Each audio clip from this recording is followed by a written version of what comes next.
नमस्कार दोस्तों, स्वागत है आपका द मास्टर वर्ल्ड चैनल पे, जहाँ मैं फिर से हाजिर हूँ रुक्मिणी पब्लिकेशन बुक के इकोनॉमिक्स क्लास नोट्स जो कक्षा 6 से लेकर 12 तक की है। इसके नेक्स्ट पार्ट को लेकर चलिए स्टार्ट करते हैं। अध्याय 19 है भारत और इसके पड़ोसी देश की तुलनात्मक विकास। परिचय में पिछले लगभग 2 दशकों में वैश्वीकरण में वे विश्व के प्राय सभी देशों में नवीन आर्थिक परिवर्तन हुए हैं। इन परिवर्तनों के कुछ अल्पकालिक तो कुछ दीर्घकालिक प्रभाव है। भारत भी इनमें से अछूता नहीं रहा है। विश्व के सभी राष्ट्र अपनी अर्थव्यवस्थाओं को सुदृढ़ करने के लिए अनेक उपाय अपनाते रहे। इसी उद्देश्य से वे अनेक प्रकार की क्षेत्रीय और वैश्विक समूहों का निर्माण करते रहे, जैसे कि सार्क, यूरोपियन संघ, ब्रिक्स, आसियान और G8, G20 आदि। इसके अतिरिक्त विभिन्न राष्ट्र इस बात के लिए उत्सुक रहे हैं कि वे अपने पड़ोसी राष्ट्रों द्वारा अपनाई गई विकासात्मक प्रक्रियाओं को समझने की कोशिश करें। ठीक है, इससे इससे उन्हें अपने पड़ोसी देशों की शक्ति एवं कमजोरी को बेहतर ढंग से समझने में मदद मिलेगी। वैश्वीकरण की प्रक्रिया के दौरान इसे विशेष रूप से विकासशील देशों के लिए आवश्यक समझा गया, क्योंकि वे अपेक्षाकृत सीमित स्थान में न केवल विकसित देशों द्वारा प्रतिस्पर्धा का सामना कर रहे थे, बल्कि आपसी प्रतिस्पर्धा का भी। ठीक है, विकास पथ एक चित्रांकन देख लेते हैं। भारत, पाकिस्तान और चीन की विकासात्मक नीतियों में अपनी समानताएं हैं। तीनों राष्ट्रों ने अपने विकास पथ पर एक ही समय चलना प्रारंभ किया था। भारत और पाकिस्तान 1947 में स्वतंत्र हुए, जबकि चीन गणराज्य की स्थापना 1949 में हुई। उस समय पंडित जवाहरलाल नेहरू ने अपने भाषण में कहा था, यद्यपि भारत और चीन के बीच विचारधारा में बहुत भेद है, लेकिन नए और क्रांतिकारी परिवर्तन एशिया की नवीन भावना और नई शक्ति के प्रतीक हैं, जो एशिया के देशों में साकार रूप से ग्रहण कर रहे हैं। ठीक है, तीन देशों ने एक ही प्रकार से अपनी विकास नीतियां तैयार करना शुरू किया। भारत ने 1951 में प्रथम पंचवर्षीय योजना की घोषणा की और पाकिस्तान ने 1956 में अपनी प्रथम पंचवर्षीय योजना की घोषणा की थी, जिसे मध्यकालीन विकास योजना भी कहा जाता है। चीन ने 1953 में अपनी प्रथम पंचवर्षीय योजना की घोषणा की। वर्ष 2018 में पाकिस्तान ने 12वीं पंचवर्षीय योजना विकास योजना 2018-23 पर कार्य शुरू किया है, जबकि चीन अभी अपनी 14वीं पंचवर्षीय योजना 2021 से 25 पर काम कर रहा है। अब जो है भारत की वर्तमान योजना जो है बारहवीं पंचवर्षीय योजना 2012 से लेकर 2017 पर आधारित है। ठीक है, अब ये पंचवर्षीय योजना समाप्त कर दी है, जिसके स्थान पे नीति आयोग आ गया है। मार्च 2017 तक अब भारत में पंचवर्षीय योजना पर आधारित विकास नीति अपनाई जाती थी। भारत और पाकिस्तान ने समान नीति अपनाई, जैसे वृहद सार्वजनिक क्षेत्र का सृजन और सामाजिक विकास पर सार्वजनिक व्यय। 1980 के दशक तक तीनों देशों की समृद्धि दर और प्रति व्यक्ति आय समान थी। अब चीन एक दलीय के शासन के अंतर्गत चीन गणराज्य की स्थापना के बाद अर्थव्यवस्था के सभी महत्वपूर्ण क्षेत्रों को, उद्यमों तथा भूमि जिनका स्वामित्व और संचालन व्यक्तियों द्वारा किया जाता था, को सरकारी नियंत्रण में लाया गया। 1958 में ग्रेट लीप फॉरवर्ड अभियान शुरू किया गया, जिसका उद्देश्य बड़े पैमानों पर देश का औद्योगिकीकरण करना था। लोगों को अपने घर के पीछे जो है उद्योग लगाने के लिए प्रोत्साहित किया गया। ग्रामीण क्षेत्रों में कम्यून प्रारंभ किए गए। कम्यून पद्धति के अंतर्गत लोग सामूहिक रूप से खेती करते थे। 1958 में 26,000 कम्यून थे, जिनमें प्रायः समस्त कृषक शामिल थे। JLF अभियान में अनेक समस्याएं आई। भयंकर सूखे ने चीन में तबाही मचा दी, जिसमें लगभग 30 मिलियन लोग मारे गए। अब जब रूस और चीन के बीच संघर्ष हुआ, तब रूस ने अपने विशेषज्ञों को वापस बुला लिया, जिन्हें औद्योगिकीकरण प्रक्रिया के दौरान सहायता करने के लिए चीन भेजा गया था। 1965 में माओ ने महान सर्वहारा सांस्कृतिक क्रांति का आरंभ किया। 1966 से 76 में अब छात्रों और विशेषज्ञों को ग्रामीण क्षेत्रों में काम करने और अध्ययन करने के लिए भेजा गया था। संप्रति चीन में जो तेज औद्योगिक समृद्धि हो रही है, उसकी जड़ें 1978 में लागू किए गए सुधारों में खोजी जा सकती थी। अब जो है चीन में उदारीकरण की शुरुआत 1978 ईस्वी में किया गया। 1992 में चीन में इस सुधार की प्रक्रियाओं को तीव्र किया गया। चीन में सुधार चरणों में शुरू किया गया था। प्रारंभिक चरण में कृषि, विदेशी व्यापार तथा निवेश क्षेत्रों में सुधार किए गए। उदाहरण के लिए कृषि क्षेत्र में कम्यून भूमि को छोटे छोटे भूखंडों में बांट दिया गया, जिन्हें अलग अलग परिवारों को आवंटित किया गया, प्रयोग के लिए, ना कि स्वामित्व के लिए। वे प्रकल्पित कर देने के बाद भूमि से होने वाली समस्त आय को अपने पास रख सकते थे। बाद के चरण में औद्योगिक क्षेत्र में सुधार आरंभ किए गए। सामान्य नगरीय तथा ग्रामीण उद्यमों की निजी क्षेत्र की उन फर्मों को वस्तुएं उत्पादित करने की अनुमति थी, जो स्थानीय लोगों के स्वामित्व और संचालन के अधीन थे। इस अवस्था में उद्यमों को जिन पर सरकार का स्वामित्व था, जिन्हें राज्य के उद्यम SOE के नाम से जाना जाता था, जिन्हें हम भारत के सार्वजनिक क्षेत्र के उद्यम कहते हैं, उनको प्रतिस्पर्धा का सामना करना पड़ा। सुधार प्रक्रिया में दोहरी कीमत निर्धारण पद्धति लागू थी। इसका अर्थ यह है कि कीमत का निर्धारण 2 प्रकार से किया जाता था। किसानों और औद्योगिक इकाइयों से यह अपेक्षा की जाती थी कि वे सरकार वे सरकार द्वारा निर्धारित की गई कीमतों के आधार पर आगत और निर्गतों की निर्धारित मात्राएं खरीदेंगे और बेचेंगे। शेष वस्तुएं बाजार कीमतों पर खरीदी और बेची जाती थी। गत वर्षों के दौरान उत्पादन में वृद्धि के साथ साथ बाजार में बेची और खरीदी गई वस्तुएं या आगतों के अनुपात में भी वृद्धि हुई। विदेशी निवेशकों को आकर्षित करने के लिए विशेष आर्थिक क्षेत्र स्थापित किए गए। आर्थिक सुधार के कारण आज चीन विश्व का कारखाना बन गया है। चीन विश्व की दूसरी सबसे बड़ी अर्थव्यवस्था बन गया है। जीडीपी 2020 में 14.72 मिलियन है। अब पाकिस्तान के बारे में देख लेते हैं।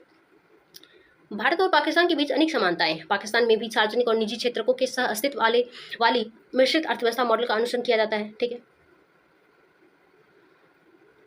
अब जो है 1950 और 1960 के दशकों के अंत में पाकिस्तान में अनेक प्रकार की नियंत्रित नीतियों का प्रारूप लागू किया गया। उद्योगों पर आधारित आयात और प्रतिस्थापन। उक्त नीतियों में उपभोक्ता वस्तु के विनिर्माण के लिए प्रशुल्क संरक्षण करना तथा प्रतिस्पर्धी आयातों पर प्रत्यक्ष आयात नियंत्रित करना शामिल था। हरित क्रांति के आने से यंत्रीकरण का युग शुरू हुआ और चुनिंदा क्षेत्रों की आधारिक संरचना में सरकारी निवेश में वृद्धि हुई, जिसके फलस्वरूप खाद्यान्नों के उत्पादन में अंतोगत्वा वृद्धि हुई। इसके कारण कृषि भूमि संबंधी संरचना भी नाटकीय ढंग से परिवर्तन हुआ। 1970 के दशकों में पूंजीगत वस्तुओं के उद्योगों का राष्ट्रीयकरण हुआ। उसके बाद पाकिस्तान ने 1980 के दशक में अपनी नीति उस समय बदल दी जब विराष्ट्रीयकरण पर जोर दिया जा रहा था और निजी क्षेत्र को प्रोत्साहित किया जा रहा था। इस अवधि के दौरान पाकिस्तान को पश्चिमी राष्ट्रों से भी वित्तीय सहायता प्राप्त हुई और मध्य पूर्व देशों को जाने वाले प्रवासियों से निरंतर पैसा मिला। इससे देश की आर्थिक समृद्धि को प्रोत्साहन तो मिला, तत्कालीन सरकार ने निजी क्षेत्र को और भी प्रोत्साहन प्रदान किए। इन सबके कारण नए निवेशों के लिए अनुकूल वातावरण बना। 1988 में देश में सुधार शुरू किए गए। पाकिस्तान में राजनीति अस्थिरता और शासन तथा प्रशासन में सैनिकों का सक्रिय भूमिका ने देश को कमजोर किया। देश अलगाववाद और आतंकवाद से ग्रस्ती है। पाकिस्तान 2022 से 23 में भारी आर्थिक संकट से ग्रसित था, जिससे बाहर निकालने के लिए IMF ने बेल आउट पैकेज पाकिस्तान को दिया। अब कुछ चुने हुए जनांकीय संकेतक देख लेते हैं। जैसे देश है, एक तरफ देश है, फिर अनुमानित जनसंख्या है, फिर वार्षिक समृद्धि है, फिर जनसंख्या घनत्व, लिंग अनुपात, प्रजनन दर और नगरीकरण है। ठीक है, भारत का जो है अनुमानित जनसंख्या 2018 में जो था 1352 था मिलियन, और जनसंख्या की वार्षिक समृद्धि जो थी 2018 में 1.03 है। ठीक है, जनसंख्या घनत्व जो है 455 किलोमीटर है प्रति वर्ग किलोमीटर है। लिंग अनुपात जो है 924 है। प्रजनन दर जो है 2.2 है। ये सब जो है 2018। ठीक है, 2018 में नगरीकरण जो हुआ है 34 हुआ है। अब चीन का देख लेते हैं। अनुमानित जनसंख्या जो है 1393 मिलियन है। जनसंख्या समृद्धि 0.46, जनसंख्या घनत्व 148 प्रति वर्ग किलोमीटर था। लिंग अनुपात जो 2017 के अनुसार 949 है। प्रजनन दर 1.7 है और नगरीकरण जो है 59 हुआ है। पाकिस्तान का जो है जनसंख्या अनुमानित जनसंख्या जो है 212 मिलियन ही है। जनसंख्या की वार्षिक समृद्धि जो है 2.05 है और प्रति घनत्व देख लिया जाए तो प्रति वर्ग किलोमीटर में 275 ही है। लिंग अनुपात जो है 943 है। प्रजनन दर जो 3.6 है। नगरीकरण जो है 37 है। अब ये जो स्रोत है ये सब जो आंकड़े दिए गए हैं विश्व विकास सूचक 2019 से है। ठीक है, अब सकल घरेलू उत्पाद में औसत समृद्धि 1980 से 2017 तक। अब देश में जो एक तरफ देश है ये 1980 से 90 और 2015 और 2017 का है। भारत का जो है 5.7 है और वार्षिक औसत समृद्धि सकल घरेलू उत्पाद में। चीन का जो है 10.3 है। पाकिस्तान का 6.3 है। और 2015 और 17 में देख लें भारत का तो 7.5 है जीडीपी में वार्षिक औसत समृद्धि। चीन का 6.8 है। पाकिस्तान का 5.3 है। ये स्रोत जो है एशियाई विकास बैंक एशिया और पैसिफिक में मुख्य सूचक 2016 द्वारा है। विश्व विकास सूचक 2018 से लिया गया है। अब जो है 2018-19 में रोजगार एवं सकल वर्धित मूल्य प्रतिशत के क्षेत्र में शेयर देख लेते हैं। कृषि क्षेत्र में एक तरफ क्षेत्र है, फिर सकल वर्धित मूल्य योगदान 2018 का है, फिर कार्यबल का वितरण है 2019 के द्वारा। अब कृषि के क्षेत्र में भारत का जो है योगदान है 16 है, चीन का 7 है, पाकिस्तान का 24 है। और कार्यबल का वितरण जो देख लेते हैं भारत का 43 है, चीन का 26 है, पाकिस्तान का 41 है। अब उद्योग में भारत का जो योगदान है 30 है, चीन का 41 और पाकिस्तान का 19 है। अब सेवा क्षेत्र में देख लेते हैं भारत का योगदान जो है 54 है और चीन का 52 और पाकिस्तान का 57 है। टोटल योग जो देखा जाए 100 है। ठीक है, तीनों का। अब भारत का जो है उद्योग में कार्यबल का वितरण जो है 2019 के अनुसार 25 है, चीन का 28 है, पाकिस्तान का 24 है, भारत का 32, अगेन सेवा क्षेत्र में 32 और चीन का सेवा क्षेत्र में 46 है, पाकिस्तान का 35 है। और ये जो स्रोत है मानव विकास रिपोर्ट 2018 से लिया गया है। चलिए देख लेते हैं नेक्स्ट। अब नेक्स्ट फिर से आ गया है ये टेबल चार्ट, आप इसे देख लीजिए। हम लोग आगे बढ़ते हैं। अब मुख्य बातें जो देख लेंगे, वैश्वीकरण की प्रक्रिया आरंभ से होने के बाद विकासशील देश अपने आसपास के देशों की विकास प्रक्रिया और नीतियों को समझने के लिए उत्सुक है, क्योंकि उन्हें अब केवल विकसित देशों से ही नहीं वरन अपने जैसे विकासशील देशों से भी प्रतिस्पर्धा का सामना करना पड़ रहा है। भारत, पाकिस्तान और चीन की भौतिक खाद्यान्न संपन्नताओं में काफ़ी समानता है, परंतु अब उनकी राजनीतिक व्यवस्था बिल्कुल भिन्न है। तीनों ही देशों ने समान तरह की योजनाओं को विकास के स्वरूप का आधार बनाया है, किंतु उन योजनाओं के क्रियान्वयन के लिए इन्होंने जो संरचनाएं बनाई वे भिन्न भिन्न है। 1980 के दशक के प्रारंभिक वर्षों तक तीनों देशों के सभी विकास संकेतक अर्थात समृद्धि दर, राष्ट्रीय आय में उद्योग वार योगदान आदि समान थे। अब जो है, चीन ने आर्थिक सुधार 1978 में प्रारंभ किए, पाकिस्तान ने 1988 में और भारत ने 1991 में। चीन ने संरचनात्मक सुधारों का निर्णय स्वयं लिया था, जबकि भारत और पाकिस्तान को अंतर्राष्ट्रीय संस्थाओं ने ऐसे सुधार करने के लिए बाध्य किया था। इन तीन देशों में अपनाए गए नीति उपायों के परिणाम भिन्न भिन्न रहे हैं। उदाहरणार्थ, चीन में केवल एक संतान नीति के द्वारा जनसंख्या की वृद्धि रुक गई थी। चीन ने 2015 में संतानों की संख्या 2 बच्चों तक बढ़ा दी, मई 2021 में 3 बच्चों कर दी और जुलाई 2021 में अतिरिक्त बच्चों पैदा करने के लिए वित्तीय और अन्य प्रकार प्रोत्साहन की नीति अपनाई, किंतु भारत और पाकिस्तान इस दिशा में अभी ऐसा परिवर्तन होना बाकी है। अब 8वां जो है मुख्य बातें, 70 वर्षों के योजनाबद्ध विकास के बाद भी इन देशों की जनसंख्या का एक बहुत बड़ा भाग अभी तक कृषि पर निर्भर है। भारत में कृषि निर्भरता सबसे अधिक है। ठीक है। अब जो है, चीन ने परंपरागत विकास नीति को अपनाया, जिसमें क्रमशः कृषि से विनिर्माण तथा उसके बाद सेवा की और अग्रसर होने की प्रवृत्ति थी। भारत और पाकिस्तान सीधे कृषि से सेवा क्षेत्र की ओर चले गए। पाकिस्तान में औद्योगिक क्षेत्र में उच्च समृद्धि दर कायम रही, जबकि भारत और पाकिस्तान में कोई परिवर्तन नहीं हुआ। इसके फलस्वरूप भारत व पाकिस्तान के विपरीत चीन को औद्योगिक समृद्धि के कारणवश उसकी प्रति व्यक्ति सकल घरेलू उत्पाद में तीव्र गति से वृद्धि हुई। चीन और अनेक मानव विकास संकेतकों में भारत और पाकिस्तान से आगे, इसके बावजूद इस प्रगति में सुधार प्रक्रिया का कोई योगदान नहीं था, बल्कि उस रणनीति का था जिसे चीन ने सुधार के पूर्व अवधि में अपनाया था। 12वां है, विकास संकेतकों के मूल्यांकन के लिए स्वतंत्रता संबंधी सूचकों को भी ध्यान में रखना होगा। ठीक है। अब जो नेक्स्ट अध्याय है हमारा 20वां, उपयोगिता और मांग का परिचय। उपयोगिता, ठीक है, सामान्यतः एक उपभोक्ता किसी वस्तु के लिए अपनी मांग का अनुमान उस उपयोगिता अथवा संतोष के आधार पर लगाता है जो वह उससे प्राप्त करता है। एक वस्तु की उपयोगिता उसकी किसी आवश्यकता को संतुष्ट करने की क्षमता है। वस्तु की जितनी ज़्यादा आवश्यकता होती है अथवा उसको प्राप्त करने की जितनी ज़्यादा इच्छा होती है, उस वस्तु से उतनी ही अधिक उपयोगिता प्राप्त होती है। ठीक है। अब जो है, गणनावाचक उपयोगिता विश्लेषण देख लेते हैं। गणनावाचक उपयोगिता विश्लेषण की मान्यता है कि उपयोगिता के स्तर को संख्याओं में व्यक्त किया जा सकता है। कुल उपयोगिता TU एक वस्तु की एक निश्चित मात्रा से प्राप्त उपयोगिता का योग है, जो किसी वस्तु X की दी गई मात्रा को उपयोग करने से प्राप्त होती है। वस्तु X की अधिक मात्रा उपभोक्ता को अधिक संतोष प्रदान करती है, अतः TU वस्तु की उपयोग की मात्रा पर निर्भर करती है। सीमांत उपयोगिता देख ले, अर्थशास्त्र में किसी वस्तु या सेवा के उपभोग में इकाई वृद्धि करने पर प्राप्त होने वाले लाभ या संतुष्टि को उस वस्तु या सेवा की सीमांत उपयोगिता कहते हैं। ठीक है। सीमांत उपयोगिता MU कुल उपयोगिता में वह परिवर्तन है जो वस्तु एक अतिरिक्त इकाई के उपभोग से होता है। उदाहरण के लिए मान लीजिए 4 किलो से हमें 28 इकाई कुल उपयोगिता प्राप्त होती है और 5 किलो से कुल उपयोगिता 30 इकाई मिलती है। स्पष्ट है कि 5वें केले के उपभोग से कुल उपयोगिता जो है 2 इकाई बढ़ गई है और 30 इकाई माइनस 28 देख ली, इसलिए 5वें केले के सीमांत उपयोगिता 2 है। MU5 equal to TU5 minus TU4 equal to 30 minus 28 equal to 2। साधारण रूप में देख लिया जाए तो MU equal to TU minus TUN minus 1। ठीक है, जहाँ N का अर्थ है वस्तु की nth इकाई। कुल उपयोगिता और सीमांत उपयोगिता को निम्न तरीके से भी संबंधित किया जा सकता है। इसका जो फॉर्मूला है TUN equal to MU1 plus MU2 plus plus MUN minus 1 plus MUN। ठीक है। अब एक वस्तु की विभिन्न मात्राओं के उपभोग से प्राप्त सीमांत और कुल उपयोगिता के मूल्य देख लेते हैं चार्ट के अनुसार। इकाई 1 है, कुल उपयोगिता 12 है, सीमांत उपयोगिता 12, 2 इकाई 2 में 18, उप सीमांत उपयोगिता 6 है, इकाई 3 है जिसकी कुल उपयोगिता 22 है और सीमांत उपयोगिता 4 है, इकाई 4 में 24 कुल उपयोगिता और सीमांत उपयोगिता 2 है। 5 कुल उपयोगिता 24 है, सीमांत उपयोगिता 0 है, इकाई 6 का 22 कुल उपयोगिता और सीमांत उपयोगिता जो है -2 है। इसका देख लेते हैं, ग्राफ देख लेते हैं, इस तरह से है। ठीक है।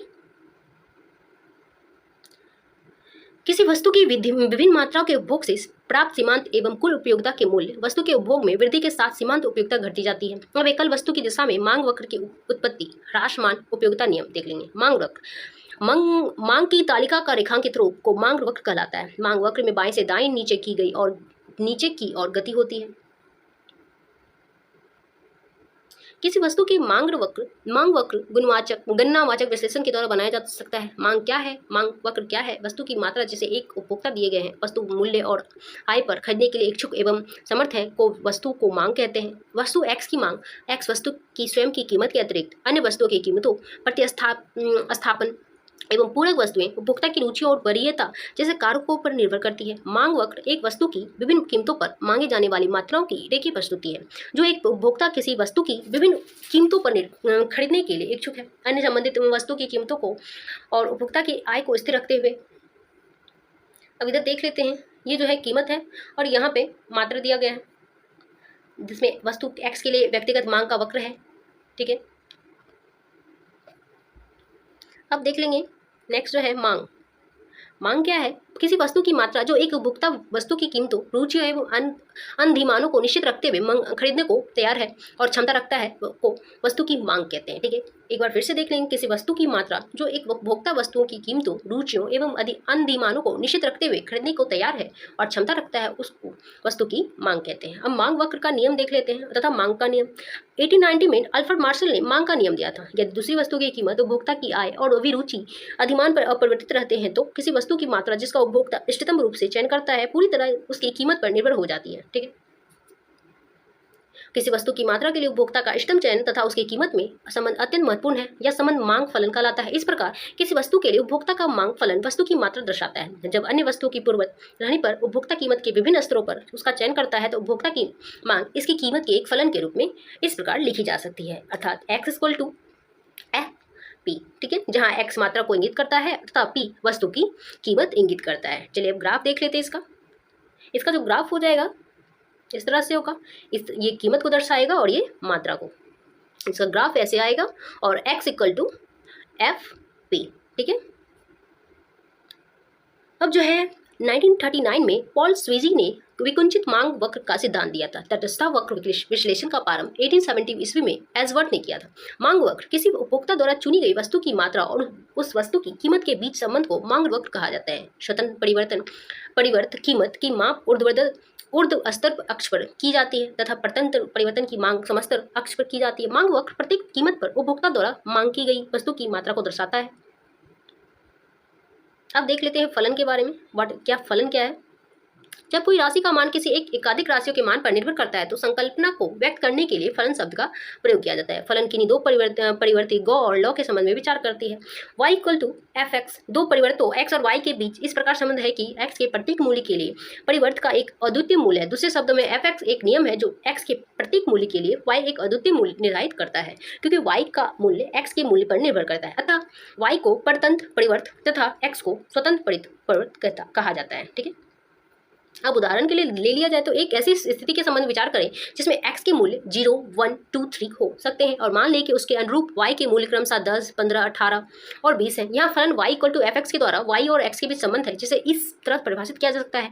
f0 = 10, f1 = 15, f2 = 18 और f3 = 20। ठीक है, अब उदाहरण 2 में देख लेंगे। एक दूसरी स्थिति के संबंध में विचार करें तो जिसमें x के मूल्य 0, 5, 0, 5, 10 और 20 हो सकते हैं और मान लीजिए उसके अनुरूप y के मूल्य क्रमशः 100, 90, 70, 40 हैं। यहाँ फलन y = fx के द्वारा y और x के बीच संबंध है जिसे इस तरह परिभाषित किया जाता है। f0 = 100, f5 = 90 और f10 = 70 और f20 = 40। दो परिवर्तों के बीच फलन संबंध को प्रायः बीजगणितीय रूप में अभिव्यक्त किया जाता है। उदाहरणार्थ y = 5 + x और y = 5 - x।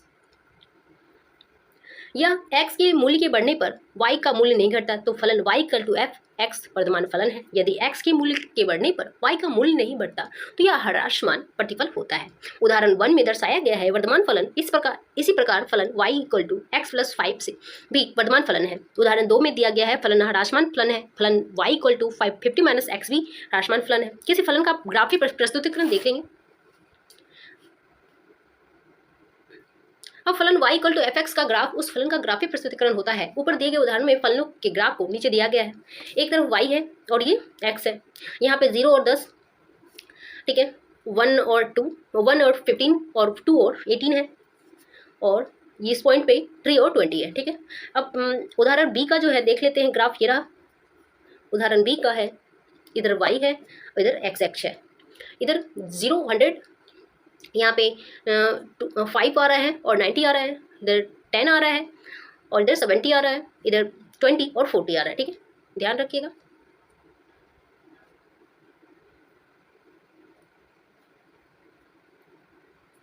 इसी तरह सी का देख लेते हैं ग्राफ है, y equal to 5 plus x. ठीक है, इधर y equal to 50 minus x. इसी तरह अब मांग नियम देख लेते हैं। मांग नियम, यदि किसी वस्तु के लिए किसी उपभोक्ता की मांग उसी उसी जिस जिस दिशा उसी दिशा में है जिस दिशा में उपभोक्ता की आय है, तो उस वस्तु के लिए उपभोक्ता की मांग उसकी कीमत के साथ विपरीत संबंध होता है। सामान्य और निम्न स्तरीय वस्तुएं देख लेते हैं। मांग फलन उपभोक्ता की वस्तु के लिए मांग तथा इसकी कीमत के बीच का संबंध है। ठीक है, जब अन्य वस्तुएं दी हुई हो तो किसी वस्तु की मांग तथा इसकी कीमत के बीच संबंध के अध्ययन के स्थान पर हम उपभोक्ता की किसी वस्तु के लिए मांग तथा उपभोक्ता की आय संबंध का अध्ययन कर सकते हैं। उपभोक्ता की आय में वृद्धि होने पर किसी वस्तु के लिए उपभोक्ता की मांग जो है बढ़ या घट सकती है। ठीक है, बढ़ या घट सकती है और वस्तु के स्वरूप पर निर्भर करता है।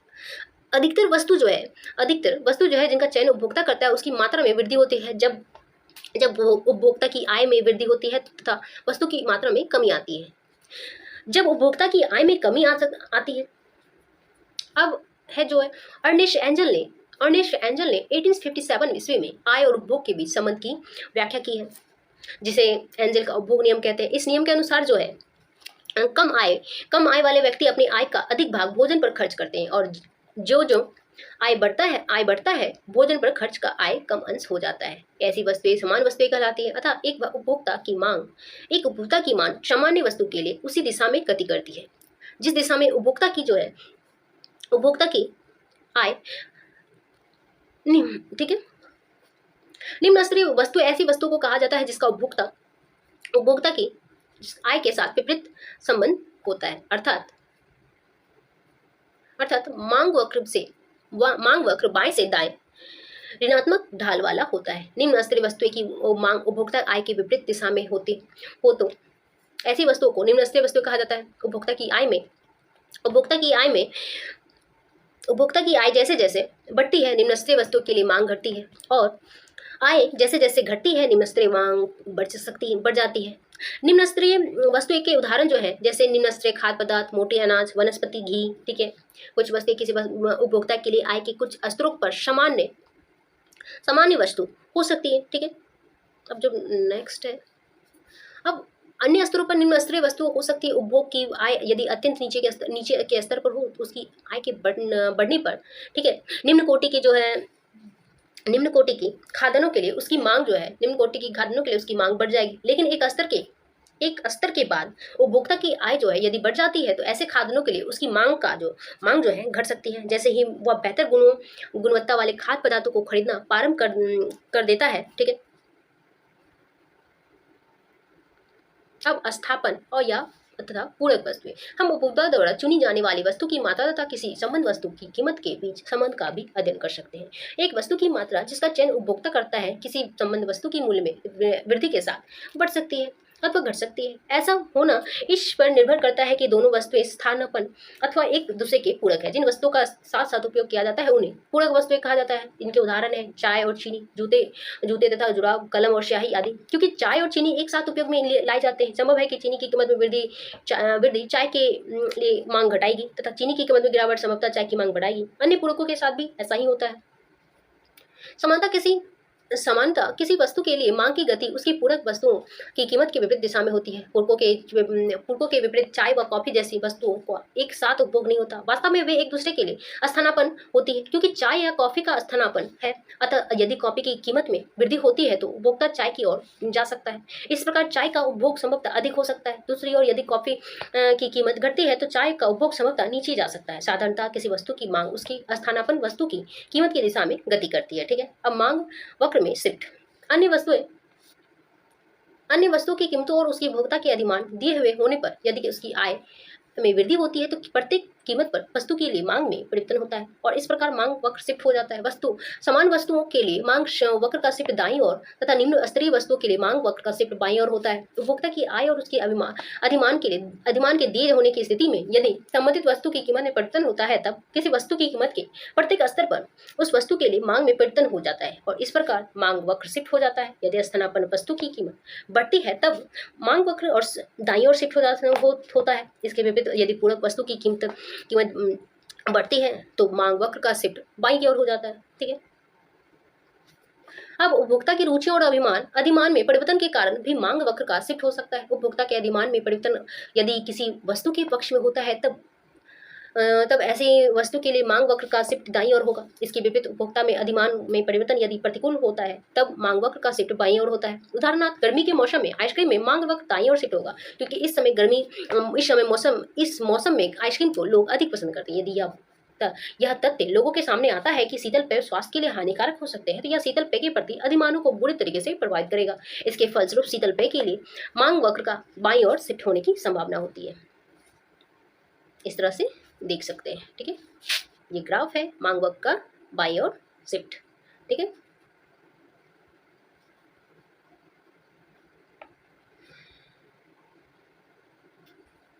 और ये मांग वक्र का दाईं ओर शिफ्ट का ग्राफ। ठीक है, इस तरह से होगा। एक तरफ कीमत है, एक तरफ मात्रा है।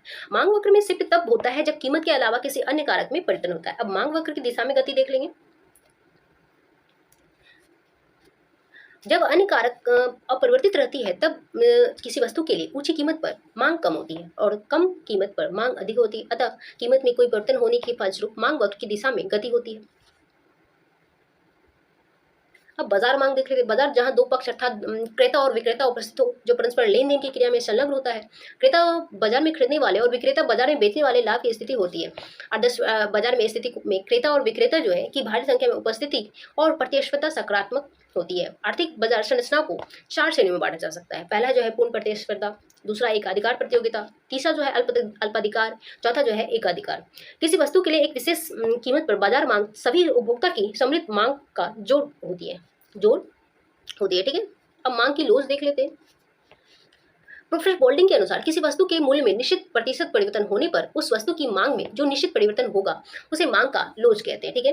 सैमुलन के अनुसार मांग की लोच का विचार मूल्य के परिवर्तन के फलस्वरूप मांग की मात्रा में परिवर्तन के अंश अर्थात मांग में प्रतिक्रियात्मकता के अंश को दर्शाता है। मांग की लोच को प्रभावित करने वाला तत्व है वस्तु की कीमत, वस्तु का प्रयोग, वस्तु के गुण, संयुक्त मांग, समय का प्रभाव, आय वर्ग, उपभोक्ता की आदत, वस्तु की भावी उपयोग की संभावना आदि। ठीक है।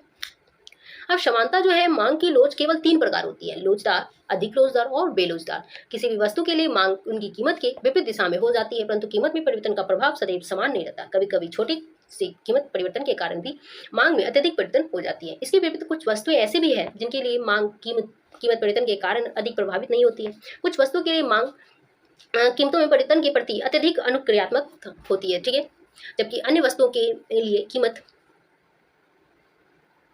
अनुक्रियात्मक नहीं होती।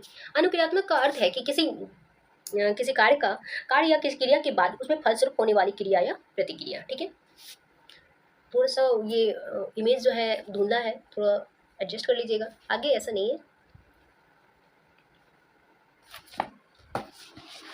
अब मांग की कीमत लोच देख ले। वस्तु की कीमत परिवर्तन के कारण इसकी मांग की अनुक्रियात्मकता की माप है। मांग की कीमत लोच की परिभाषा इस प्रकार दी जा सकती है: किसी वस्तु की मांग में प्रतिशत परिवर्तन उस वस्तु की कीमत में प्रतिशत परिवर्तन से भाग देने पर प्राप्त भागफल किसी वस्तु के लिए मांग की कीमत लोच है। एक वस्तु के लिए मांग की कीमत लोच इक्वल टू हो जाएगा। ठीक है, ईपी इक्वल टू वस्तु के लिए मांग में प्रतिष्ठित परिवर्तन बटा वस्तु की कीमत में प्रतिष्ठित परिवर्तन। ठीक है, इस तरह से फॉर्मूला है, देख लीजिए। इक्वल टू डेल्टा क्यू बटा Q into P by delta P. ठीक है, जहाँ डेल्टा पी की वस्तु की कीमत में परिवर्तन तथा डेल्टा क्यू जो है वस्तु की मात्रा में परिवर्तन है। अब उदाहरण मान लीजिए 5 रुपये प्रति केले के भाव पर एक उपभोक्ता 15 केले खरीदता है। जब कीमत 7 रुपये प्रति केले के हो जाती है तो मांग घटकर 12 केले रह जाती है। उसके केलों के लिए मांग की लोच ज्ञात करने के लिए हम मांगी जाने वाली मात्रा और उसकी कीमत में प्रतिशत परिवर्तन में तालिका में दी गई संरचना का उपयोग करते हुए निकालते हैं। ठीक है, अब मूल परिवर्तन रुपयों में देखें इक्वल टू पी है, पुरानी कीमत P1 इक्वल टू 5 है, नई कीमत P2 इक्वल टू 7 है। अब केले की मांग की मात्रा जो है Q है, पुरानी मात्रा Q1 है 15 है और नई मात्रा Q2 है जो 12 है। मांग की कीमत लोच एक ऋणात्मक संख्या होती है क्योंकि वस्तु की मांग जो है वस्तु के मूल्य से ऋणात्मक रूप से संबंधित होती है। फिर भी सरलता के लिए हम लोच के निरपेक्ष मान को ही लेते हैं। मांगी जाने वाली मात्रा में प्रतिशत परिवर्तन equal to Q delta Q बटा Q1 equal to 100 equal to Q2 minus Q1 बटा Q1 into 100। 12 minus 15 equal to 15 into 100 equal to minus 20 होता है। ठीक है, पदार्थ कीमत में प्रतिशत परिवर्तन निकाला जाएगा तो इस तरह से निकाला जाएगा, delta P equal to P1 into 100 P2 minus P1 equal to by P1 equal into 100। अब 7 माइनस 5 बटे 5 इंटू 100 इक्वल टू 40। ठीक है, इस तरह इसलिए उदाहरण में जब केलों की कीमत 40% बढ़ती है तो केलों की मांग 20% घट जाती है। मांग की कीमत लोच जो है ED equal to 20/40 equal to 0.5।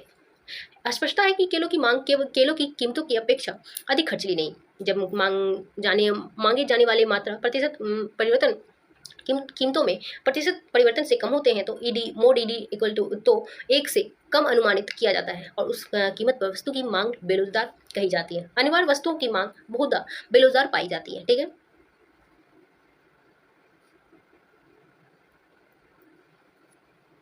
अब जो है जब मांगी जाने वाली मात्रा में प्रतिशत परिवर्तन बाजार मूल्य में प्रतिशत परिवर्तनों से अधिक होती है तो मांग बाजार मूल्य में परिवर्तनों की काफी अनुक्रियात्मक होती है और ईडी को 1 से अधिक अनुमानित किया जाता है। दी गई कीमत पर वस्तु की मांग लोचदार होती है। विलासिता की वस्तुओं की मांग बाजार मूल्यों के परिवर्तनों के काफी अनुक्रियाशील होते हैं और उसकी मांग की लोच 1 से अधिक अर्थात ईडी ग्रेटर देन 1 होती है। ठीक है, जब मांगे जाने वाली मात्रा में प्रतिशत परिवर्तन बाजार मूल्य में प्रतिशत परिवर्तन के बराबर हो तो ईडी को मोड ईडी को 1 के बराबर अनुमानित किया जाता है और वस्तु के लिए मांग की लोच इकाई के बराबर होती है। किसी वस्तु के लिए मांग की कीमत लोच को निर्धारित करने वाली कारक।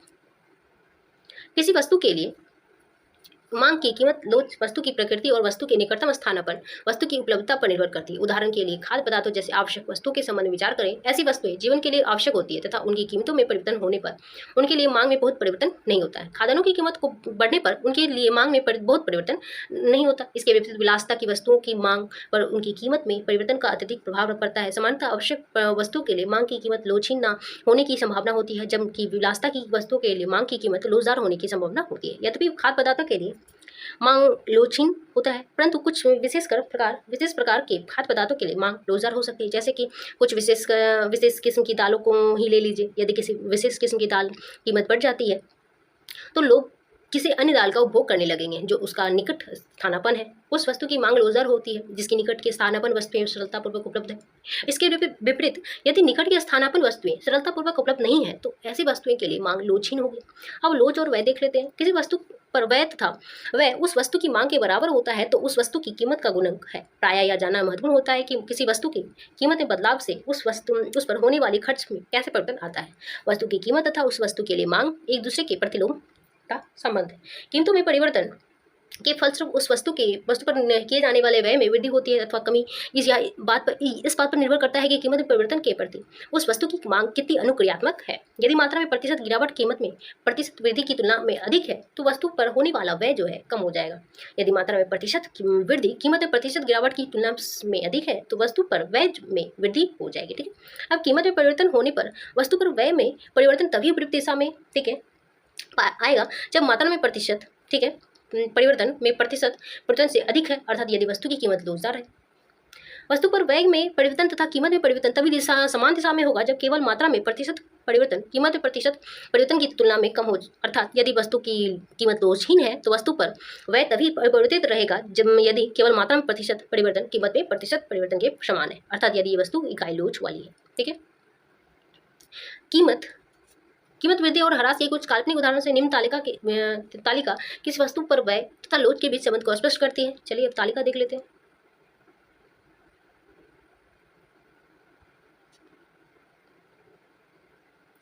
ये तालिका है। ठीक है, यहाँ देख सकते हैं कीमत में परिवर्तन P है। कीमत में परिवर्तन होता है तो मांगी जाने वाली मात्रा जो है घटती है। मांगी जाने वाली मूल्य में प्रतिशत परिवर्तन में प्लस होता है तो मात्रा में प्रतिशत परिवर्तन -8 है। व्यय पर प्रभाव जो है बढ़ता है। मांग की कीमत लोच का स्वभाव जो होता है कीमत बेरोजगार होती है। कीमत में परिवर्तन बढ़ेगा तो मांगी जाने वाली वस्तु घटेगी। ठीक है, की मात्रा वाली घटेगी और इसका +10 फिर से होगा तो मात्रा प्रतिशत -12 होगा और व्यय पर प्रभाव घटेगा। कीमत बेरोजगार है। अब क्रम संख्या तीसरा में देख लीजिए, कीमत में परिवर्तन जब अगर बढ़ता है तो मांगी जाने वाली मात्रा जो है घटती है। इसमें मूल्य प्रतिशत परिवर्तन जो है 10+ है, मात्रा में प्रतिशत परिवर्तन जो -10 है, वह पे प्रभाव जो कोई प्रभाव नहीं पड़ेगा, वह पे कोई प्रभाव नहीं पड़ेगा और मांग की कीमत जो होगी इकाई लोच वाली होगी। ठीक है।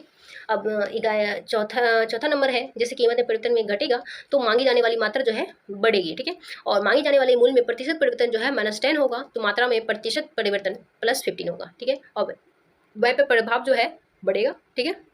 और इसकी लोच का स्वभाव जो होगा कीमत बेरोजगार होगी। इसी तरह यहाँ तक देख लीजिए। अब सारांश देख लेंगे।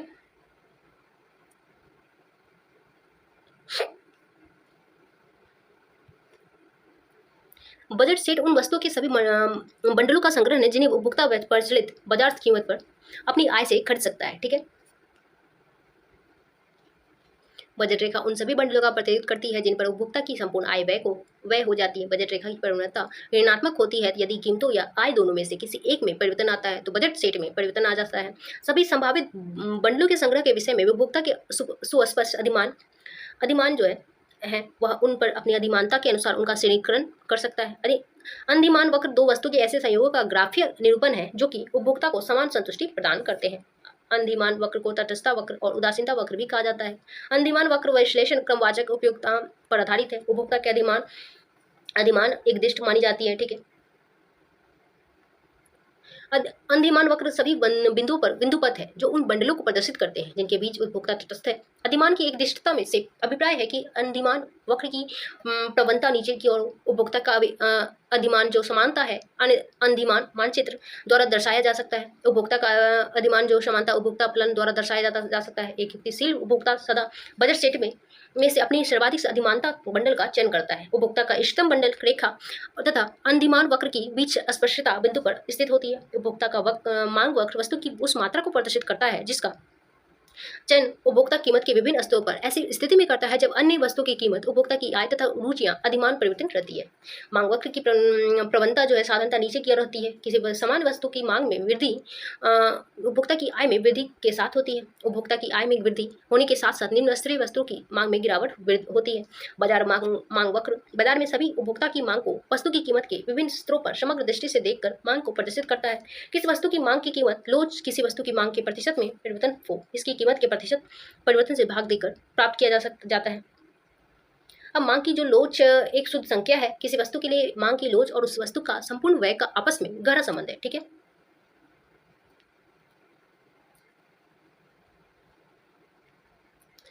अधिकांशतः वस्तुओं की मांग की आय लोच समानता धनात्मक होती है। ठीक है। मांग की आय की लोच जो है मांग में प्रतिशत अनुपातिक परिवर्तन बटा आय में प्रतिशत अनुपातिक परिवर्तन। ठीक है। ये मांग की आय लोच है। ठीक है। अब अध्याय 21 है उत्पादन तथा लागत। उत्पादन का कारक जो है भूमि, पूंजी, श्रम और संगठन, इसके अतिरिक्त जोखिम भी है। एक उत्पादक अथवा फर्म विभिन्न आगतों जैसे श्रम, मशीन, भूमि, कच्चा माल आदि को प्राप्त करता है। इन आगतों के मेल से वह निर्गत का उत्पादन करता है। उत्पादन वह प्रक्रिया है जिसके द्वारा आगतों और निर्गतों में परिवर्तन किया जाता है। आगतों को प्राप्त करने के लिए एक फर्म को उनके लिए कुछ देना पड़ता है। इसे उत्पादन लागत कहते हैं। एक बार जब निर्गत उत्पन्न हो जाता है तो फर्म उसे बाजार में बेच देता है और आगम प्राप्त करती है। आगम और लागत के बीच अंतर को फर्म का लाभ कहते हैं। हम यह जानते हैं कि एक निजी फर्म का उद्देश्य अधिकतम लाभ जितना वह कर सके प्राप्त करना है। एक फर्म का उत्पादन फलन उपयोग में लाए गए आगतों तथा फर्म द्वारा उत्पादित निर्गतों के मध्य का संबंध है। ठीक है।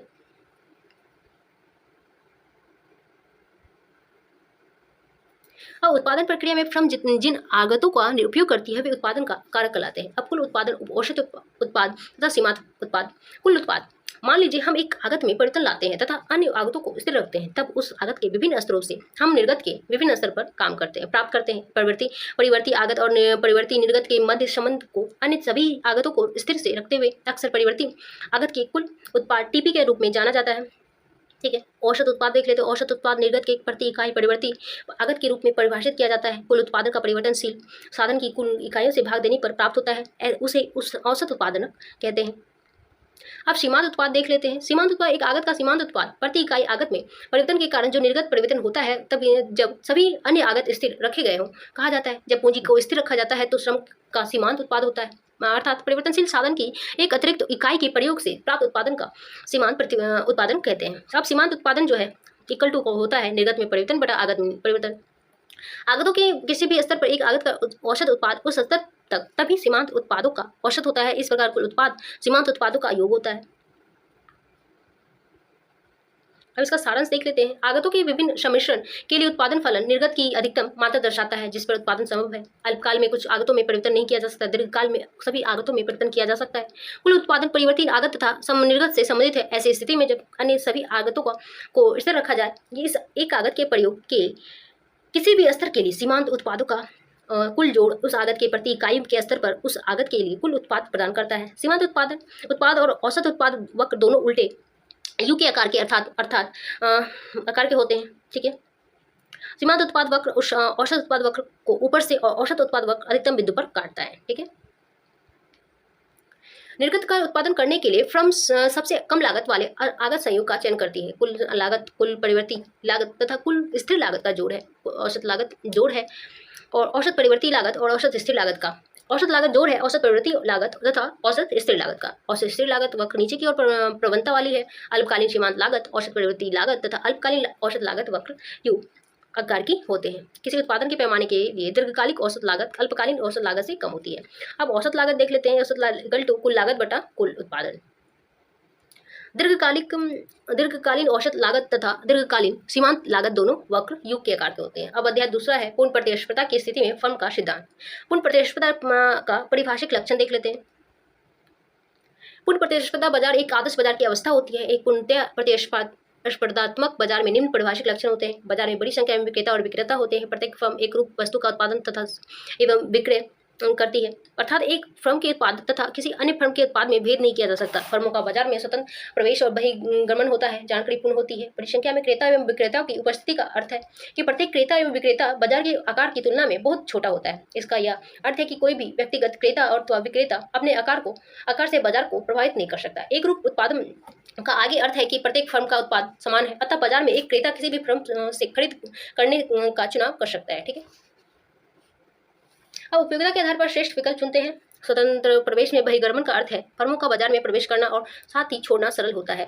बड़ी संख्या में फर्मों के अस्तित्व के लिए यह शर्त अनिवार्य है कि यदि प्रवेश कठिन होता है अथवा प्रतिबंधित होता है तो बाजार में फर्मों की संख्या थोड़ी हो सकती है। ऐसी स्थिति में फर्म मनमानी कर सकती है। पूर्ण जानकारी से अभिप्राय है कि सभी क्रेता और विक्रेता उत्पाद की कीमत, गुणवत्ता एवं अन्य संबंध विवरण से बाजार के बारे में पूर्ण रूप से सूचित करते हैं।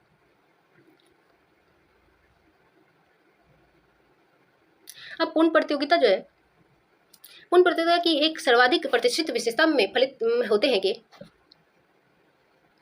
कीमत स्वीकार व्यवहार एवं एक फर्म की दृष्टि से कीमत स्वीकार से क्या अभिप्राय है। ठीक है। एक कीमत स्वीकार फर्म को विश्वास है कि यदि बाजार वह कीमत है ऊपर एक कीमत निर्धारित करती है तो यह जिस मात्रा का उत्पादन करती है उसे बेचने में असमर्थ होगी। दूसरी ओर यदि निर्धारित कीमत बाजार कीमत के समान अथवा उसकी तुलना में कम हो तो फर्म जितनी इकाई विक्रय करने की इच्छुक है उतना विक्रय कर सकती है। इसकी सीमा भी है। एक खरीदार के दृष्टिकोण से वह किस कीमत को स्वीकार करता है। खरीदार निश्चित रूप से सर्वाधिक संभावित न्यूनतम कीमत पर वस्तु खरीदना चाहता है और उसे अधिकतम पर संतुष्टि भी प्राप्त करना चाहता है। तथापि एक कीमत स्वीकार खरीदार को यह विश्वास होता है कि यदि उसने बाजार कीमत पे कम कीमत की मांग की तो कोई भी फर्म उसे वस्तु का विक्रय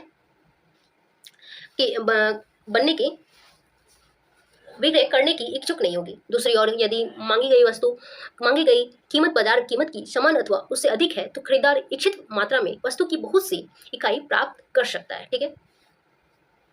अब संप्राप्तियां देख लेते हैं। पूर्ण प्रतियोगिता बाजार वह बाजार है जिसमें क्रेता और विक्रेता के बीच वस्तुओं का क्रय विक्रय प्रतियोगिता के आधार पर होता है। पूर्ण प्रतियोगिता में वस्तुओं का मूल्य प्रत्येक स्थान प्राय एक समान रहता है। पूर्ण प्रतिस्पर्धात्मक बाजार में एक फर्म का यह विश्वास होता है कि वह बाजार कीमत से कम या उसके एक समान कीमत निर्धारित करके इच्छित मात्रा में किसी भी वस्तु की बहुत सी इकाइयों का विक्रय कर सकती है। लेकिन यदि ऐसी स्थिति है तो निस्संदेह बाजार कीमत से कम कीमत निर्धारित करने के लिए कोई भी कारण नहीं है। दूसरे शब्दों में यदि फर्म वस्तु की कुछ मात्रा का विक्रय करने की इच्छुक है तो इसके द्वारा निर्धारित कीमत बाजार कीमत के बिल्कुल समान होती है। एक फर्म अपने द्वारा उत्पादित वस्तु का बाजार में विक्रय करके संप्राप्तियां अर्जित करती है। ठीक है। मान लीजिए कि वस्तु की एक इकाई की बाजार कीमत P है। इसी प्रकार Q फर्म की उत्पादित तथा P कीमत पर बेची जाने वाली वस्तु की मात्रा, ठीक है, फर्म की कुल संप्राप्तियां वस्तु के बाजार मूल्य P तथा फर्म के निर्गत Q के गुणनफल के रूप में परिभाषित की जाती है। अतः कुल संप्राप्तियां equal to P into Q। ठीक है। आप सारांश देख लेंगे। कीमत भुगतान की वह मात्रा है जो एक पक्ष दूसरे पक्ष से वस्तु अथवा सेवा की इकाई खरीदने के लिए देता है, ठीक है।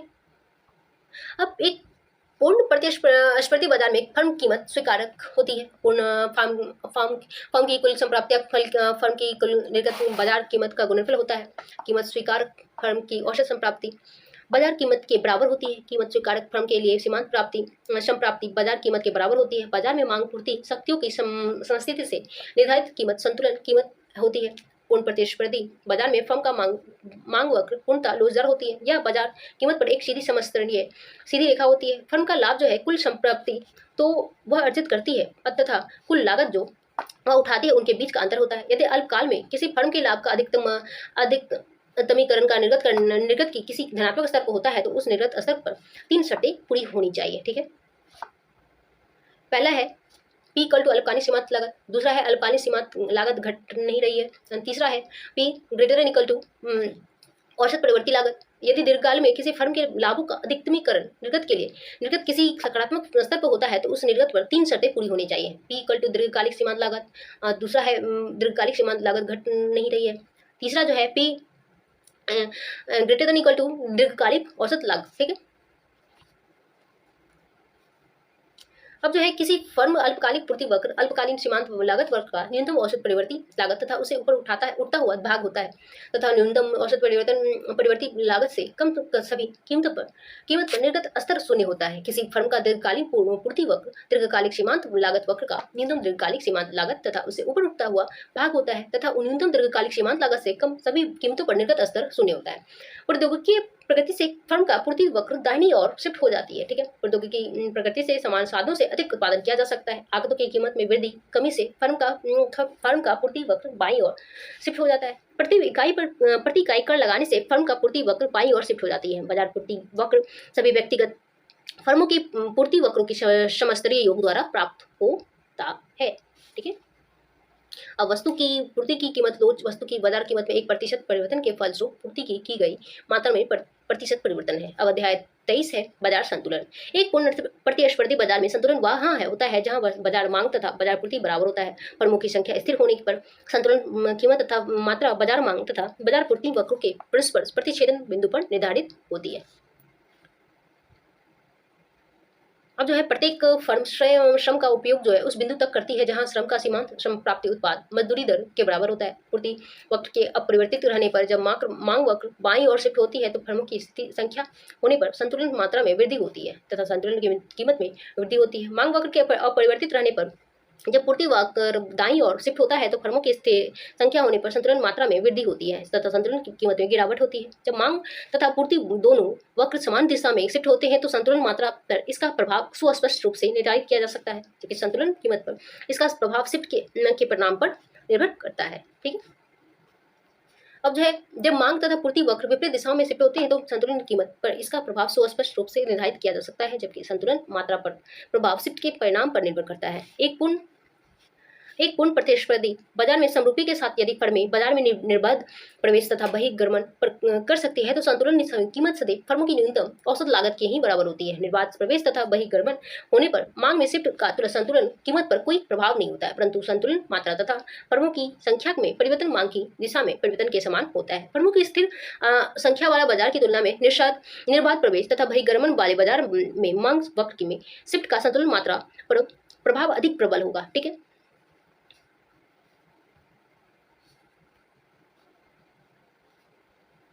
संतुलन कीमत से कम कीमत की उच्चतम निर्धारित कीमत निर्धारण से अधिक मांग उत्पन्न होती है, अर्थात जब किसी वस्तु की बाजार मांग उसकी बाजार पूर्ति से अधिक होती है तो अधिक मांग कहा जाता है। यह संतुलन कीमत से कम पर होती है। संतुलन कीमत से अधिक कीमत की न्यूनतम निर्धारित कीमत निर्धारण से अधिपूर्ति उत्पन्न होती है, अर्थात जब किसी वस्तु की बाजार पूर्ति उसकी बाजार मांग से अधिक होती है तो इसे अधिपूर्ति कहते हैं। अब अध्याय 24 है प्रतिस्पर्धा रहित बाजार।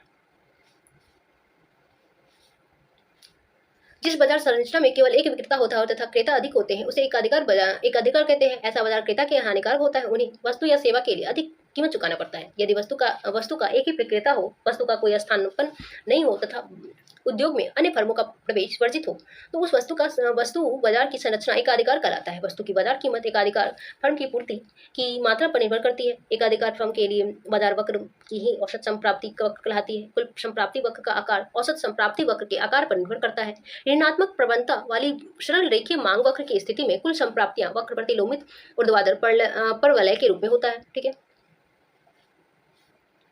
और किसी भी मात्रा वस्त्र के लिए औसत संप्राप्ति की माप कुल संप्राप्ति वक्र पर उद्गम से संबंध बिंदु की ओर होती हुई रेखा की प्रवणता से की जाती है। किसी भी मात्रा स्तर के लिए सीमांत संप्राप्ति की माप कुल संप्राप्ति वक्र पर अवस्थित संबंध बिंदु की स्पर्शज्या की प्रवणता से की जाती है। यदि सीमांत संप्राप्ति का मूल्य औसत संप्राप्ति के मूल्य से कम हो तो औसत संप्राप्ति वक्र नीचे की ओर होती है।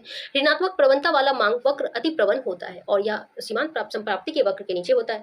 मांग वक्र पर तब लोचदार होता है जब सीमांत संप्राप्ति का मूल्य धनात्मक होता है। जब यह तब लोचहीन होता है जब सीमांत संप्राप्ति का मूल्य ऋणात्मक होता है। यदि एक अधिकार फर्म की लागत शून्य हो अथवा केवल स्थिर लागत हो तो संतुलन में पूर्ति की मात्रा को उस बिंदु द्वारा दर्शाया जाता है जिस पर सीमांत संप्राप्ति शून्य होती है। ठीक है। इसके विपरीत पूर्ण प्रतिस्पर्धा में संतुलन की मात्रा उस बिंदु द्वारा दर्शाया जाता है जिस पर औसत संप्राप्ति शून्य होता है। एकाधिकार के संतुलन उस बिंदु से परिभाषित किया जाता है जिस पर सीमांत संप्राप्ति इक्वल टू सीमांत लागत और सीमांत लागत वृद्धि की स्थिति में होती है। यह बिंदु उत्पादन की संतुलन मात्रा को बताती है।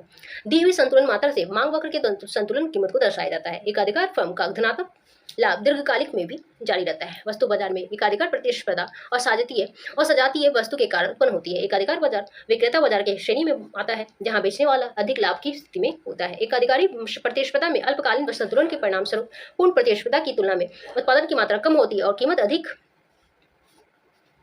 होती है। यह स्थिति दीर्घकालिक में यथावत रहती है लेकिन दीर्घकाल में लाभ शून्य होता है। वस्तु बाजार में अल्पाधिकार की स्थिति तब होती है जब सजाती वस्तु की उत्पादन फर्मों की संख्या अल्प होती है। ऐसा बाजार जिसमें बड़े फर्मों की कम संख्या होती है उसे अल्पाधिकार कहा जाता है तथा ऐसा अल्पाधिकार बाजार की स्थिति भी क्रेता के लिए हानिप्रद होता है। अब पांचवा अध्याय है 25वां अध्याय है व्यष्टि और समष्टि अर्थशास्त्र का परिचय।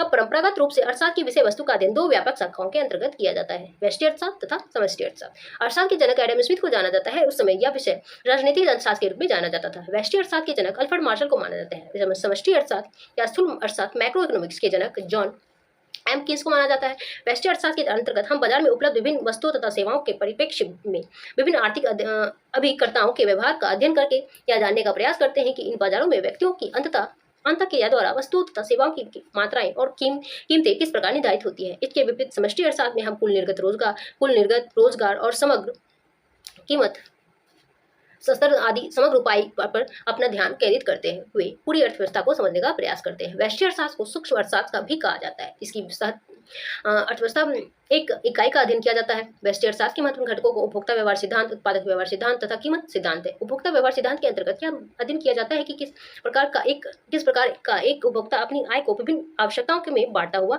जिससे वह संभव अधिकतम संतुष्टि प्राप्त कर सके। उत्पादक व्यवहार सिद्धांत में यह अध्ययन किया जाता है कि कोई उत्पादन किस प्रकार का निर्णय लेता है कि उसे क्या कितना और कितना उत्पादन करना है जिससे उसका लाभ अधिकतम हो सके। कीमत सिद्धांत में यह अध्ययन किया जाता है कि बाजार उत्पादन में की कीमत किस प्रकार निर्धारित होती है। एडम स्मिथ 1723 से 90 रेडी में स्कॉटलैंड के निवासी थे एवं ग्लासगो विश्वविद्यालय में प्रोफेसर थे। उन्होंने दार्शनिक अर्थशास्त्र में प्रशिक्षण प्राप्त हुआ था। उनकी प्रकाशित पुस्तक an inquiry into the nature and origin of the wealth of nation 1776 ईस्वी में विषय की मुख्य व्याख्यात्मक पुस्तक के रूप में जाना जाता है। ठीक है। एडम स्मिथ पुस्तक 1759 में प्रकाशित the theory of moral sentiment में ख्याति प्रथम मिली। एडम स्मिथ को पुस्तक 1759 में प्रकाशित the theory of moral sentiment से ख्याति सर्वप्रथम मिली है। वह समय औद्योगिक क्रांति की शुरुआत की अर्थव्यवस्था से प्रारंभ होती है और श्रम के विभाजन, उत्पादकता और मुक्त बाजार जैसे विषय पर विस्तृत विचार देती है। ठीक है। अब स्वतंत्र बाजार नीति का प्रतिपादन जिसे लेज़र फेयर के नाम से जाना जाता है या बाजार हस्तक्षेप नीति है जो पूंजीवादी अर्थव्यवस्था का आधार है। एडम स्मिथ ने उत्पादन के 3 घटकों के पूंजी स्टॉक के श्रम शक्ति एल एवं भूमि एन को महत्वपूर्ण माना है। एडम स्मिथ के अनुसार उत्पादन वृद्धि श्रम विभाजन के द्वारा होती है। स्मिथ से पहले फ्रांस के फिजिक्रेट्स राजनीतिक अर्थशास्त्र के महान विचारक थे। ब्रिटिश अर्थशास्त्री जॉन मैनार्ड किन्स का जन्म 1883 ईस्वी में कैम्ब्रिज ब्रिटेन में हुआ था। उनकी शिक्षा Kings college Cambridge United kingdom में हुई थी और बाद में विशेषज्ञ के रूप में नियुक्त हुए। प्रथम विश्व युद्ध के वर्षों भर वे तीक्ष्ण विद्वतों के अलावा सक्रिय अंतर्राष्ट्रीय राजनीति के रूप में जुड़े रहे। अपनी पुस्तक economic consequence of the peace 1919 में युद्ध की शांति समझौते के भंग होने की भविष्यवाणी इन्होंने कर दी थी। अब जो है उनकी पुस्तक general theory of the employment interest and money 1936 में 20वीं सदी के अर्थशास्त्र की महत्वपूर्ण पुस्तकों में से एक है। किन्स विदेशी मुद्रा के समझदार सट्टेबाज थे। समष्टि अर्थशास्त्र में किसी अर्थव्यवस्था के आर्थिक परिवर्तनों पर विचार किया जाता है। इनमें उन विविध अंतर सहलग्रताओं की भी चर्चा है जो अर्थव्यवस्था के विभिन्न क्षेत्रों में विद्यमान रहती है। इन्हीं कारणों से यह व्यष्टि अर्थव्यवस्था से भिन्न होता है, जिससे किसी अर्थव्यवस्था के खास क्षेत्र में कार्य प्रणाली का परीक्षण किया जाता है और अर्थव्यवस्था के अन्य क्षेत्रों के एक समान मान लिया जाता है। समष्टि अर्थशास्त्र का उद्भव जो है एक पृथक विषय के रूप में लगभग 1930 ईस्वी में किन्स के कारण हुआ था। महामंदी के विकसित देशों में गहरा धक्का लगा तथा किन्स को अपनी पुस्तक लिखने की प्रेरणा मिली। किन्स के विश्व आर्थिक मंदी 1929 से 33 के दौरान प्रभावी राजकोषीय नीति का पर बल दिया। ठीक है, अब मिश्रित अर्थव्यवस्था के विकास में किन्स का योगदान जो है महत्वपूर्ण है, जो पूंजीवादी और समाजवादी व्यवस्था का मिश्रण है। समष्टि अर्थशास्त्र में अर्थव्यवस्था को परिवार, फर्म और सरकार और बाह्य क्षेत्र, इन 4 क्षेत्रों के संयोग के रूप में देखा जाता है। अब अध्याय 26वां है समष्टि अर्थशास्त्र की कुछ मूलभूत संकल्पनाएं। आधुनिक अर्थशास्त्र को एक विषय के रूप में स्थापित करने वाले अर्थशास्त्रियों ने अग्रणी एडम स्मिथ ने अपनी सबसे महत्वपूर्ण कृति को in inquiry of the nature and college of the wealth of nation का नाम दिया। ऐसा नहीं है कि जिन देशों को खनिज तथा वन तथा अधिक उपजाऊ भूमि जैसी प्राकृतिक क्षमता उपहार स्वरूप प्रकृति से प्राप्त हुई है, वे देश जो है प्राकृतिक रूप से सबसे धनी है। वास्तव में संसाधन संपन्न अफ्रीका और लैटिन अमेरिकी विश्व के सबसे गरीब देश हैं, जबकि अनेक समृद्ध देशों के पास कोई प्राकृतिक संपदा नहीं है। एक समय था कि जब प्राकृतिक संसाधनों के कब्जे को सबसे महत्वपूर्ण माना जाता था। ठीक है, लेकिन तब तक उत्पादन प्रक्रम के द्वारा संसाधन का रूपांतरण होता रहा। प्राकृतिक संसाधन का मानवीय संसाधन के समक्ष या कुशल विवेकपूर्ण प्रयोग से उत्पादन, पूंजी निर्माण, वितरण, राजस्व आदि का विकास होता था।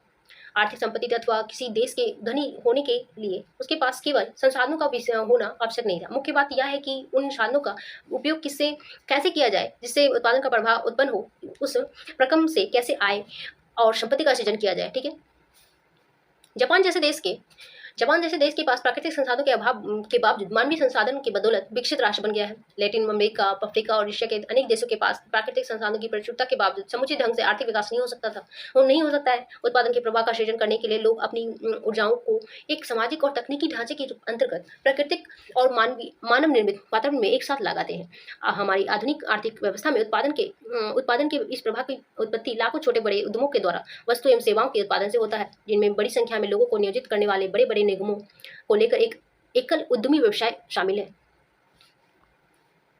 अब जो है वस्तु की ऐसी मद या प्रकार जिनमें अंतिम उपयोग उपभोक्ता द्वारा होता है तथा अर्थात जिन्हें पुनः उत्पादन प्रक्रम के किसी चरण से गुजरना नहीं पड़ता है अथवा जिनमें पुनः कोई परिवर्तन नहीं होता, उन्हें अंतिम वस्तु कहते हैं। वस्तु वह है जिससे मानवीय आवश्यकताओं की शर्तें होती है और संतुष्टि मिलती है। ठीक है,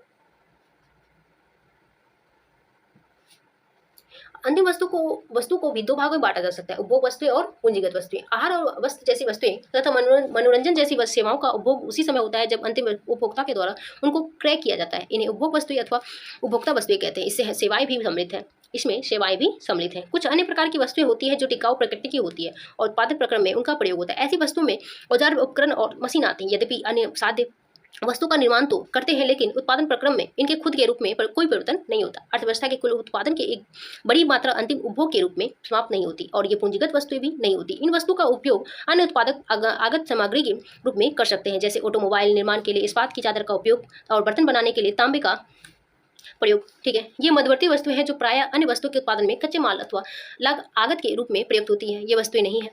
अर्थव्यवस्था में पूंजीगत वस्तुओं में नई योग का माप निवल निवेश अथवा नई पूंजी रचना के द्वारा होता है, जिसे इस प्रकार अभिव्यक्त किया जा सकता है। निवल निवेश इक्वल टू सकल निवेश माइनस मूल्यह्रास। मूल्यह्रास किसी पूंजीगत वस्तु की टूट-फूट के लिए वार्षिक भत्ता है। दूसरे शब्दों में यह वस्तु के उपयोग के वर्षों की संख्या से लागत में भाग देने पर प्राप्त होता है। पूंजीगत वस्तु के प्रयोग से उसके उपयोगिता और उसके बाजार मूल्य में आने वाली कमी की मूल्यह्रास कहते हैं। मूल्यह्रास अप्रत्याशित अथवा अचानक हुए विनाश या पूंजी का दुरुपयोग जो दुर्घटना, प्राकृतिक आपदा या फिर इस तरह की अन्य बाह्य परिस्थितियों के कारण होता है नहीं कहा जाता है। ठीक है, आय का वर्तुल प्रवाह और राष्ट्रीय आय गणना की विधि। वस्तुओं और सेवाओं का उत्पादन के दौरान 4 प्रकार के मौलिक योगदान किए जा सकते हैं। पहला है मानवीय श्रम का योगदान, जिसका परिश्रमिक मजदूरी कहलाता है। पूंजी का योगदान, जिसका परिश्रमिक ब्याज कहलाता है। उद्यम वृत्ति का योगदान, जिसका परिश्रमिक लाभ है। स्थिर प्राकृतिक संसाधन, जिसे भूमि कहा जाता है, का योगदान, जिनका परिश्रमिक लगान होता है। ठीक है, अब इस तरह से देख रहे सरल अर्थव्यवस्था में आय का वर्तुल प्रभाव जो है ये है, यहाँ पे वह है। ठीक है, फर्म में परिवार, ठीक है, परिवार से फर्म और फर्मों से परिवार। ठीक है, कारक अदायगी इसवी है, कारक सेवाएं वह वस्तु और सेवाएं हैं। ठीक है,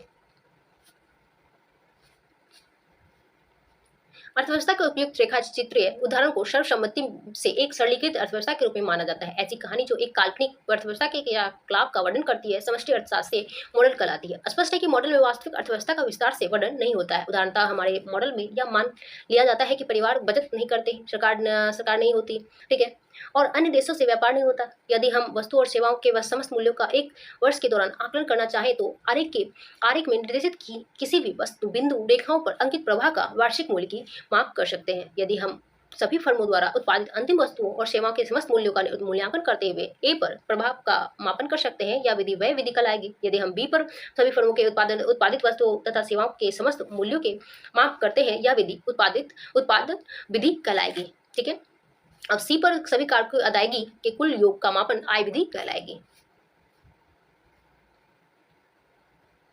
अब उत्पाद और मूल्य वर्धित विधि देख लेते हैं। उत्पाद उपभोक्ता केंद्रित होती है। उत्पाद विधि हम उत्पादित वस्तुओं और सेवाओं के वार्षिक मूल्य की गणना करते हैं।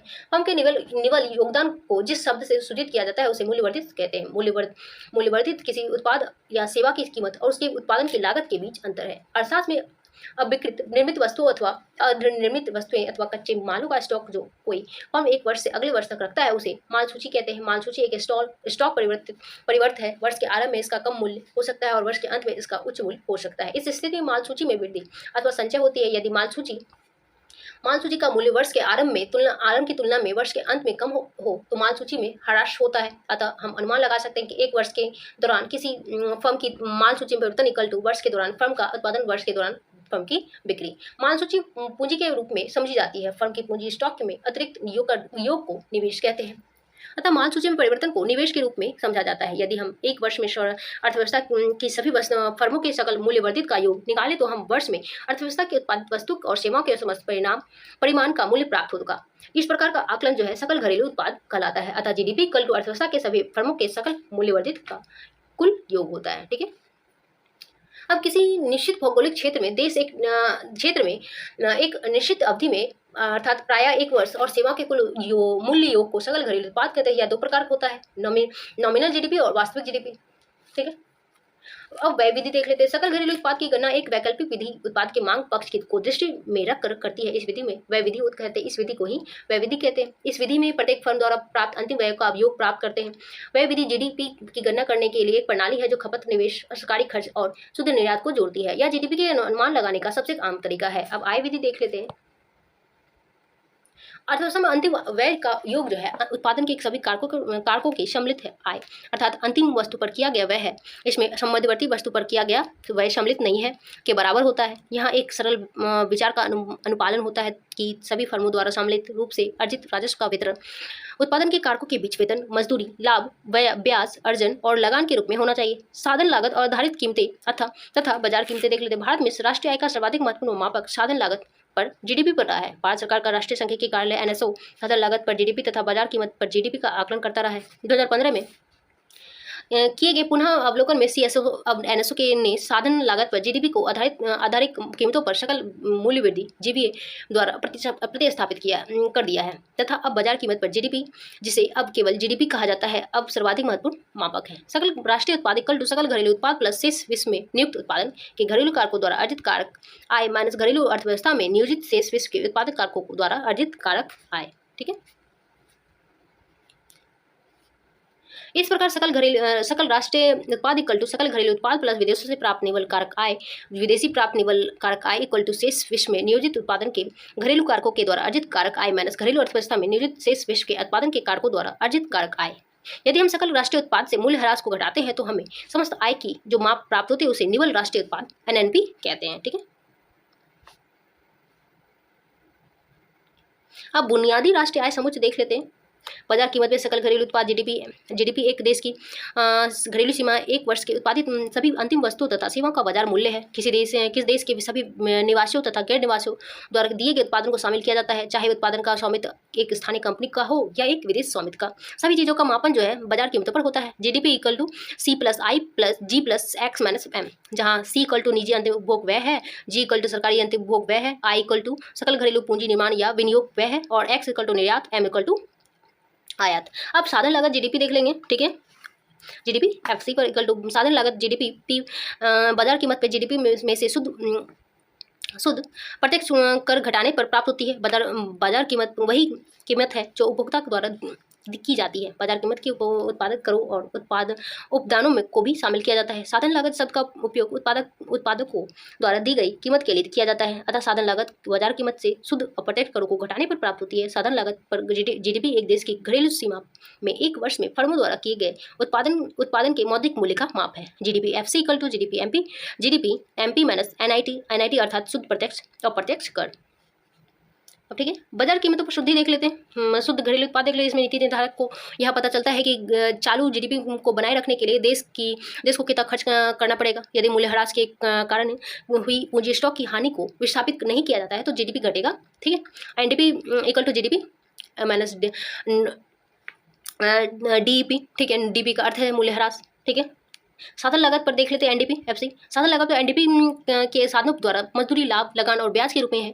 देश की घरेलू सीमा से के भीतर अर्जित आय है, ठीक है। NDP FC equal to NDP MP minus निवल उत्पाद कर माइनस निवल उत्पादन कर, ठीक है। अब बाजार कीमतों पर सकल राष्ट्रीय उत्पाद देख लेते हैं। एक देश के सभी उत्पादन के साधनों द्वारा एक वर्ष में उत्पादित सभी अंतिम वस्तुओं तथा सेवाओं का मूल्य जीएनपी है तथा इसे बाजार कीमतों पर मापा जाता है। जीएनपी में देश के सभी नागरिकों द्वारा उत्पादित आर्थिक उत्पादन को शामिल किया जाता है, चाहे वे नागरिक हो, राष्ट्रीय सीमा के भीतर स्थापित हो अथवा विदेशों में। सभी चीज़ों को मूल्यांकन बाजार कीमतों पर होता है। GNP MP equal to GDP MP plus NFI का मतलब है विदेशों से प्राप्त निवल कारक आय। अब साधन लागत पर जीएनपी देख लेते हैं। साधन लागत पर जीएनपी का एक अर्थव्यवस्था के सभी उत्पादन के द्वारा प्राप्त उत्पादन का माप है। GNP FC equal to GNP MP minus निवल उत्पादन कर। अब बाजार कीमतों पर शुद्ध राष्ट्रीय उत्पाद एनएनपी इस बात का मापदंड है कि एक देश के इस निश्चित समय अवधि में कितना उपयोग कर सकता है। एनएनपी देश के नगर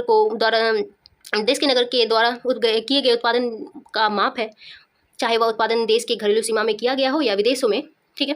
इसमें किसी देश के अंदर विदेशी नागरिकों द्वारा प्राप्त आय को नहीं जोड़ा जाता है। NNP equal to GNP MP minus DEP अर्थात डीईपी का मतलब जानते ही मूल्यह्रास। NNP MP equal to NDP MP plus NFIA, ठीक है, जिसका अर्थ होता है, ठीक है, विदेश से प्राप्त निवल कारक आय। अब है साधन लागत पर एनएनपी अथवा राष्ट्रीय आय, ठीक है। साधन लागत पर एनएनपी एक देश के उत्पादन के सभी साधनों द्वारा मजदूरी, लाभ, लगान और ब्याज के रूप में एक वर्ष में अर्जित साधन आय का योग है। यह राष्ट्रीय उत्पाद है किंतु राष्ट्रीय सीमा के उत्पादन तक ही सीमित नहीं। यह शुद्ध घरेलू साधन आय तथा विदेशों से प्राप्त शुद्ध साधन का योग है। NI equal to NNP MP minus निवल उत्पादन कर equal to NDP FC plus NFIA equal to NNP, ठीक है।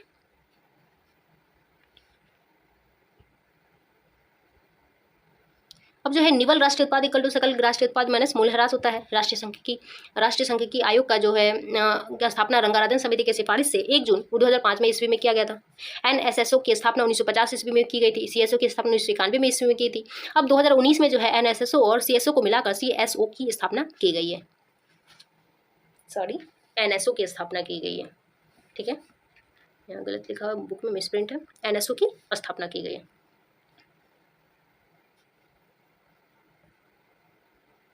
अब जो है मौद्रिक सकल घरेलू उत्पाद और वास्तविक सकल घरेलू उत्पाद के से हमें ज्ञात होता है कि कीमत में आधार वर्ष जिस वर्ष की कीमत का प्रयोग वास्तविक सकल घरेलू उत्पाद की गणना में की जाती है की तुलना में चालू वर्ष किस प्रकार वृद्धि हुई है। अब चालू वर्ष की वास्तविक और मौद्रिक सकल घरेलू उत्पाद की गणना में उत्पादन का परिणाम स्थिर रहता है। अतः इन मापों में अंतर केवल आधार वर्ष और चालू वर्ष की कीमत में अंतर के कारण ही होता है। मौद्रिक और वास्तविक सकल घरेलू उत्पाद का अनुपात सुपरिचित कीमत सूचकांक होता है। इसे सकल घरेलू उत्पाद अपशिष्टिक कहते हैं। अतः सकल घरेलू उत्पाद से मौद्रिक सकल घरेलू उत्पाद तथा जीडीपी से वास्तविक सकल घरेलू उत्पाद का बोध होता है। सकल घरेलू उत्पाद अपशिष्टिक जीडीपी बटा जीडीपी स्मॉल जीडीपी।